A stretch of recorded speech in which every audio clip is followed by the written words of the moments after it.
Ethan. I've been on speech team for 2-ish years. This is my second year in OO, original oratory. Kind of informatory, persuasive speeches, sometimes bad puns, whatever fits the topic at the time.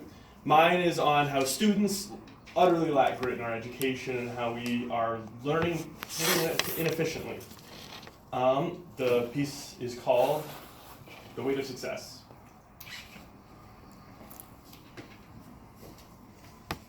It was the final lift in my weightlifting competition. Somehow, I found myself at first place, but still needed to solidify my goal of bringing home that gold medal.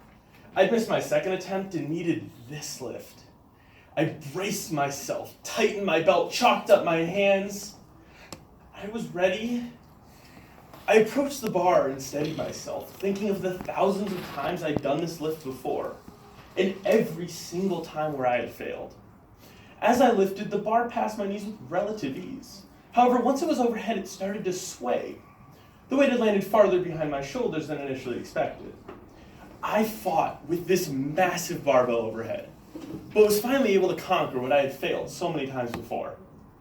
As the bar dropped, I celebrated. With this lift, I just booked my ticket to the World Championships. I could not have done this, however, if it hadn't been for all those failures before. In getting up after each one, which took determination and grit. Now, I know you're not all weightlifters, but you all have some sort of goals. And usually as students, those are here in school. But it seems like schools and the students in them are entirely lacking that grit to keep going. As psychologist and PhD Angela Duckworth says in her 2013 TED Talk, one key characteristic emerged as a significant predictor of success. Duckworth says it was not social intelligence. It wasn't IQ. Duckworth says it was grit, the passion and perseverance for long-term goals. Further, Duckworth says that throughout school and society, we're entirely lacking that resilience to keep going. Today, I will address the modern students' fundamental lack of grit in their school and their lives. With that being said, today we'll bench press some of our problems with this lack of grit, then we'll curl some of the probable causes, and finally we'll squat into some solutions to see how we can restore some grit into our education. The sport of weightlifting is one of the most technically demanding sports one can participate in. I myself have faced many injuries and barriers in my 2+ years as an athlete. However, as a student, I've seen myself and many others lack the resilience we need to succeed. Let's be honest, we give up pretty easily. Students today are quite apt to bail on any given task for that of something better.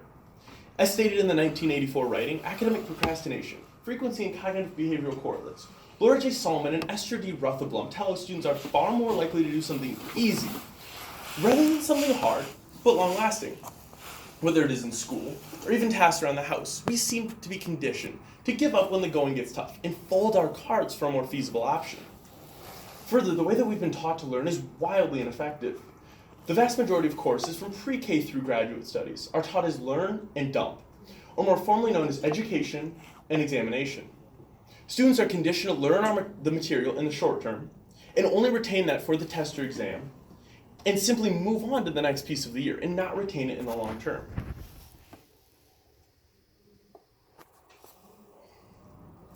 As cognitive scientist Daniel T. Willingham said in his book, What Will Improve the Student's Mind? The only way to learn something, or remember it, is to stay focused enough and apply enough energy to what needs to be learned.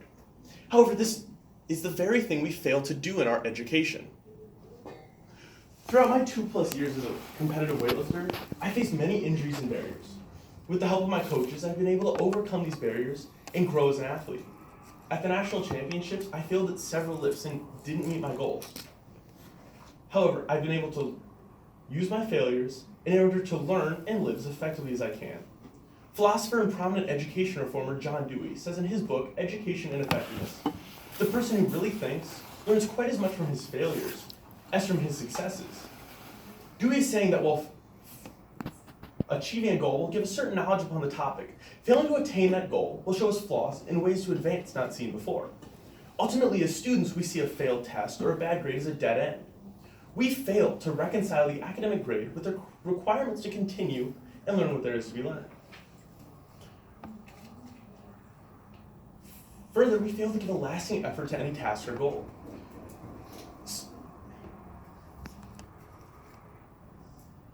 I'm sorry, Students today are conditioned to gravitate towards quick highs rather than something sustainable and long-lasting. This comes from our societal way of seeking ease and quick relief. However, as students, we run towards our test as our means of quick relief because it allows us to drop our knowledge on the test and not need to retain it in the long term. While weightlifting, I don't fail. I simply learn ways not to lift the barbell. I've learned how to adapt my failures and lift as effectively as I can in hopes to bring home those gold medals. There are two solutions to our lack of grit. First, we can teach students that failures are good. And second, we can shift our emphasis from the pursuit of those good grades to the process of learning and understanding the knowledge. To begin with, students need to be taught that failures are okay. As Amy C. Edmondson writes for the Harvard Business Review in her article titled Strategies for Learning from Failure, while serious failures can be averted by following best practices, failures are inevitable. To consider them as something bad is not just a misunderstanding of how complex systems work, it's counterproductive. Edmondson is saying that it is entirely wrong to consider our failures as something bad. She's saying that we need to adapt them and utilize that given feedback to learn from them.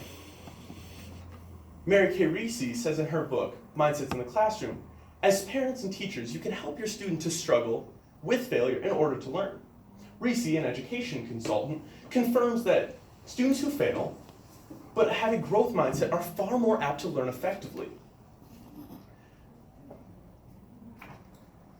Further, the way that we've been taught to learn is wildly ineffective.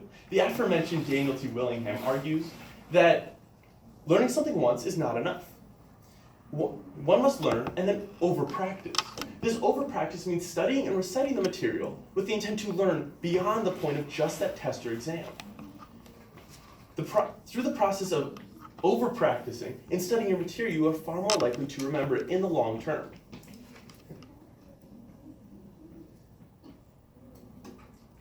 Today, we bench pressed the problems with this lack of grit.